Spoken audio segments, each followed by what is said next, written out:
금지된 노래, 금지된 책, 사소한 행동까지 제약받던 시대. 자유를 잃어버린 이들은 한데 모여 더 나은 미래를 꿈꿨다. 전대, 조대, 총 학생들, 시민들 함께 모였어. 뭐 강의실보다는 도서관이나 인문사역 서점에 가는 게 항상 일과였고, 사회를 비판하는 책을 같이 모여서 읽다가 걸리면 감옥에 갔어요. 사회운동가들에게 소식통이자 기지가 됐던 서점. 그 중에서도 5.18 민주화운동의 중심이었던 녹두서점의 이야기가 시작된다.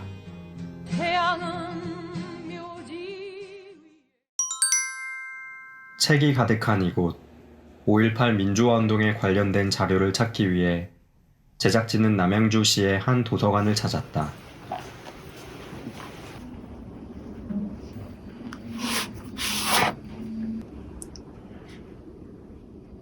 (5.18) 당시에 광주에 서점이 하나 있었는데 굉장히 중요한 역할을 했다고 합니다.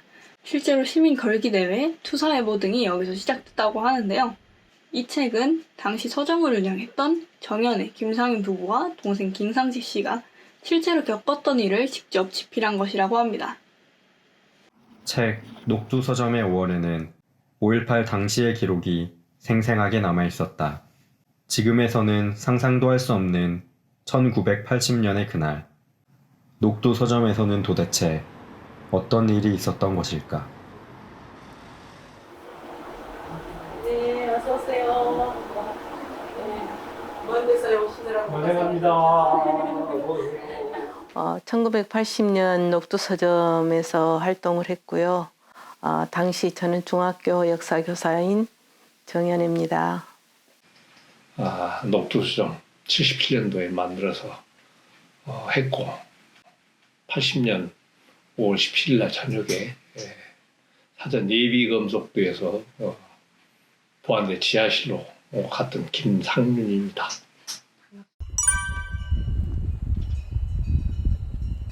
사회를 비판하는 책을 같이 모여서 읽다가 걸리면 감옥에 갔어요. 그래서 모르게 공부해야 된다.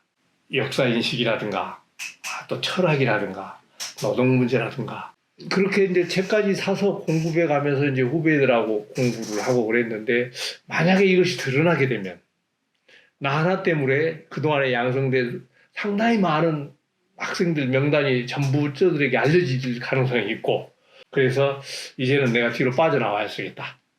그 학습에 대한 것들을 다 넘겨주고 내가 서점을 냈어요. 녹두서점은 우리나라 최초의 사회과학서점이었다. 사회과학서점은 단순히 책 판매의 의미를 넘어 사회에 대한 문제를 고민하고 더 나은 미래를 위해 노력하는 하나의 집단이었다.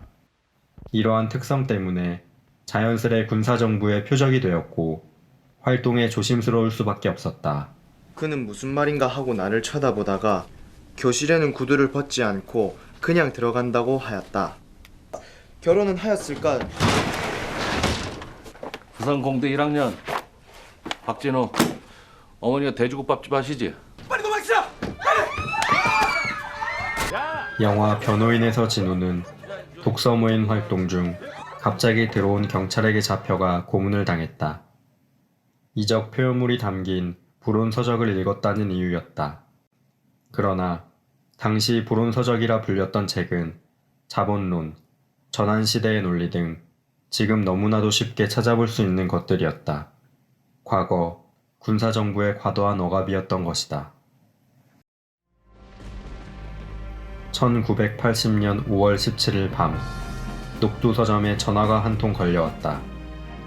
비상계엄이 확대되고 학생 회장들도 연행되었으니 지금 당장 그곳을 떠나라는 내용이었다. 김상윤은 재빠르게 아내에게 소식을 전하고 나갈 채비를 하였으나 이미 늦었다. 형사들은 머리에 총을 겨누며 다가왔고 손쓸 새도 없이 505 보안대 지하실로 끌려갔다. 아내 정연에만 남은 1980년 5월 18일 오전, 녹두서점 앞에 사람들이 모여들었다. 마찬가지로 남편이 잡혀간 사람들과 군인 때문에 학교에 가지 못한 학생들이었다. 18일 0시를 기해서 이제 남편이 잡혀가고 난 후에 그때부터 거의 이제 잠을 자지 않고 여러 가지 것들을 수습하고 있었는데 18일 9시 한 6시쯤 윤상원 씨가 이제 서점으로 왔죠.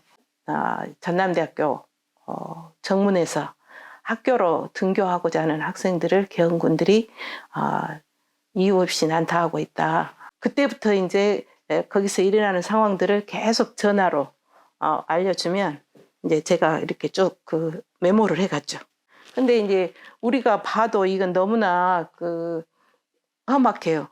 이런 것들을 막아내기 위해서는 많은 사람들이 외쳐줘야만 이게 가능하다 이렇게 생각해서 5월 18일 날 저녁 때 윤상원 씨가 그렇게 정리된 상황 일제 같은 거 하고 이제 종이나 이런 것들을 구입하기 위한 돈을 가지고 광천동으로 갔죠.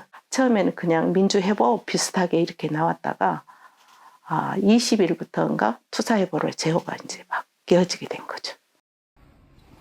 투사회보는 5.18 민주화운동 당시 언론 통제 상황에서 시민들에게 진실을 알린 대한 언론이다.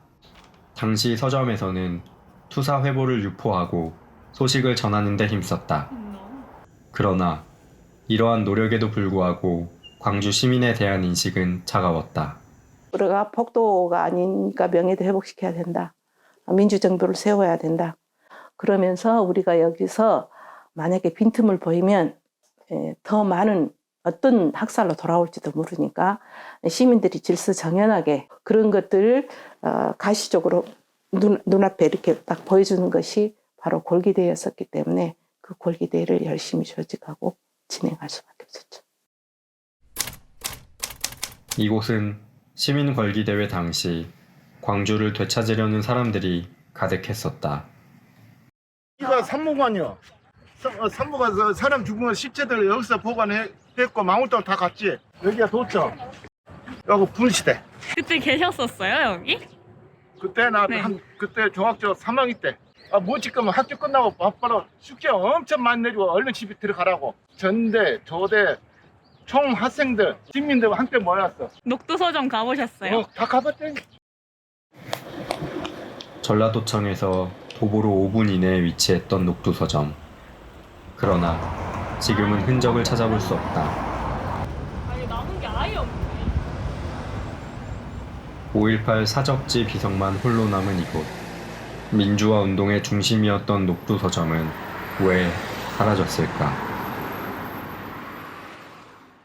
사회과학 서적이라 그래서 이음시되는 책이니까 사로도 오지도 않았고 그랬는데 여기에서 여기까지 책을 다 계엄사에서 가져갔어요. 사회과학 서적이라 그래가지고. 근데 우리는 그때 이제 넉넉하지 못했고 다 빚을 빌려서 했었기 때문에 사채 이자도 엄청 많이 있고 그렇게 해가지고 완전히 토산돼 버렸죠. 제가 그 빚 다 갚느라고 10년 걸렸습니다. 녹두서점이 만들어지고 해산당하기까지 4년. 이 4년은 아직도 헤어나오기 힘든 지난날의 기억이다. 역사 속으로 사라진 녹두서점과 같이 오늘날에는 사회과학서점들이 거의 남아있지 않다. 정권이 교체되고 탄압이 끝났지만 경제적 이유, 이북기술, 사회 발전 등으로 유지가 어려워졌기 때문이다. 그러나 그 기능까지 사라진 것은 아니다. 각종 인터넷 커뮤니티, 온라인 모임, 각 정당의 청년위원회 등으로 그 기능이 이관되었다. 민주화 정신은 아직도 식지 않고 이어지고 있다.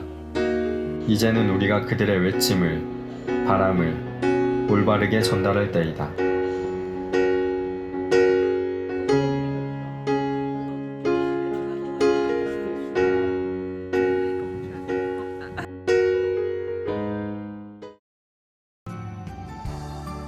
(80년) 5월에 자기 가족을 잃거나 남편을 잃거나 그런 여성들로 구성된 그 5월 어머니 집을 이제 이렇게 만들어 가는 거죠.